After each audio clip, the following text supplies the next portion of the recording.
It's time to get all your Star Wars news in a single file. From Fantatrax TV, this is Good Morning Tatooine!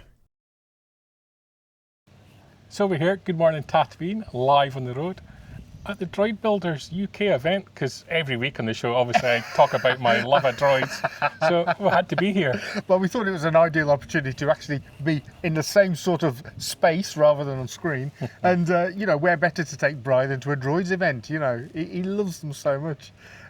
What sort of a weekend have you had, Brian? Have you enjoyed it? It's been lots of droids. It's been droid-filled.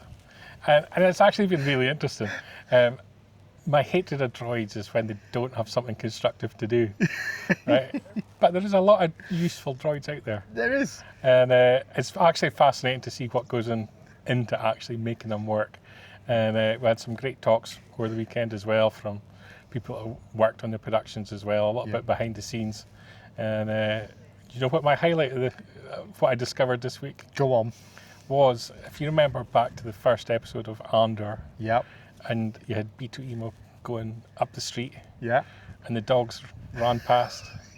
I know where he's going. And B2EMO got peed on. Those were actual real dogs dressed up to look alien. And one of the dogs was trained to pee on B2EMO. So he literally did. You could taught that dog to do that. If he'd been a droid, 2P would have been the perfect name, wouldn't it? Now, do we know what breed of dogs they were? We don't, but we need to find this out. We need to find this is a who trained the dog. And I'm going to invite that dog to the next event.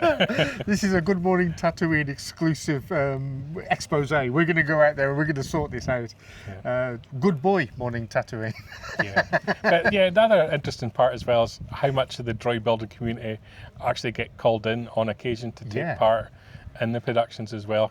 Because these guys incredibly skilled at what they do, and even the experts in the industry acknowledge these guys' capabilities and skills. In an interview that Mr. Newbold just had with Leanne, with Oliver, it is nice to see that it's not just those guys that are getting the action in the TV shows and the films. They are spreading it around the different droid builders as a form of appreciation, saying you've worked hard on these. Let's gift this back to you and get you involved. And it's made me want to make a droid anyway. Not just Star Wars droids are here as well, because Johnny 5 Alive, two of them. So Johnny first time, first time there's been two of them in the same location since they made the film.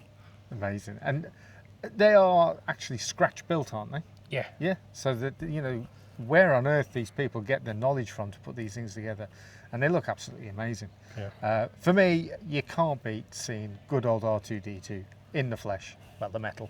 And then there's some great different variations of R2 and R5 units that they bring along. Really nice colour mashups. There's a black one that's got orange and green and purple, very Halloween-y sort of colours. And then you get the smaller ones as well. There's one that's been very much influenced by the one that was in the Ahsoka series that looked very much like the Kenner Star Wars R2 unit. So every time you come to one of these events, there is something new that you can see. Yeah.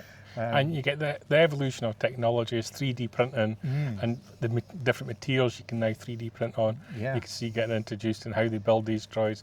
Starting to see AI technology starting to drift in as well. And, we're talking about building another Johnny 5 from scratch and incorporating AI technology into that. That's a disaster waiting to happen.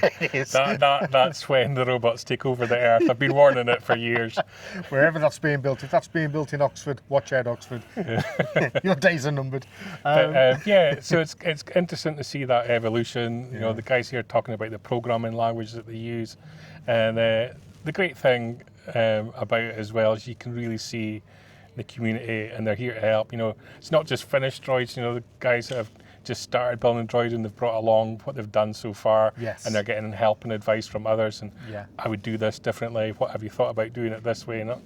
So really, really nice vibe here. It is. It's a nice, strong community, and I suppose where we are, which is oddly enough about 2 miles from where I used to live, which is very strange. I don't live around this area now, but this is quite central to the UK. So I suppose it makes sense that people coming north, south, east, west converge here in Shropshire.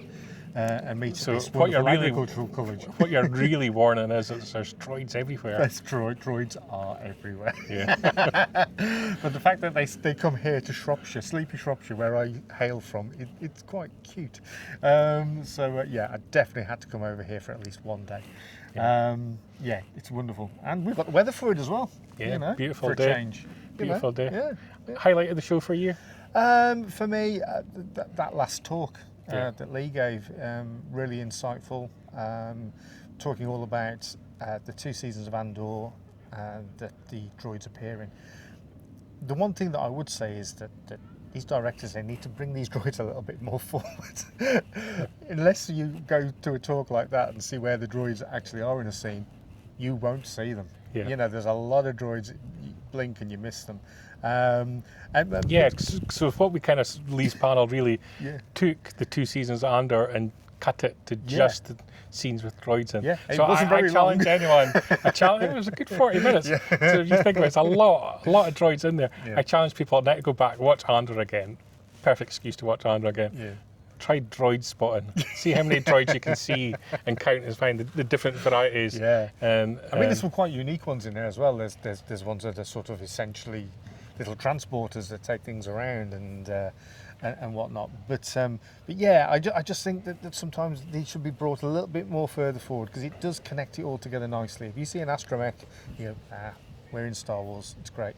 Having it just sort of whiz past in the background and not be spotted does seem a little bit off to me. Personally, I bring them a bit more front and centre. yeah. Yeah.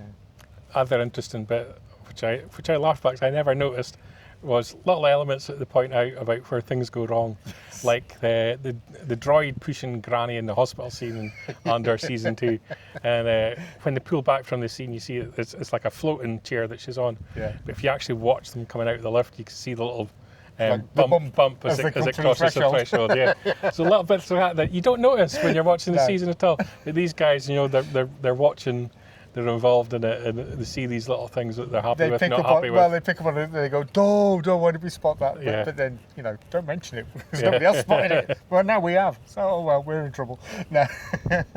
But no, it was a fascinating talk. It's always good to hear from Lee as well. And the part of the talk prior to him getting into the nuts and bolts of Andor was very powerful, about a member of the Droid Builders whose daughter had passed away at a young age, and how one of her bracelets had been incorporated into a droid, so he can now say that his daughter was in Star Wars. I thought that was a very moving moment, and Yeah, it was lovely. very well received by the audience as well. Yeah, it was good. Yep. So it's been a good weekend. It's been a cracking weekend, and it's been nice to see you in the flesh. It is. You know, look, we can Touch. Look at that. He's real. I know. So on that note, should we say it? Do it. It's goodbye from me. And it's goodbye from him. He's here. Keep up to date with the latest Star Wars news each and every day on FanthaTracks.com. You can also find us on Twitter, Facebook, Instagram, TikTok, Tumblr, and Pinterest at FanthaTracks. And be sure to like, comment, subscribe, and follow FanthaTracks TV to be alerted to new content and to be a part of our live shows.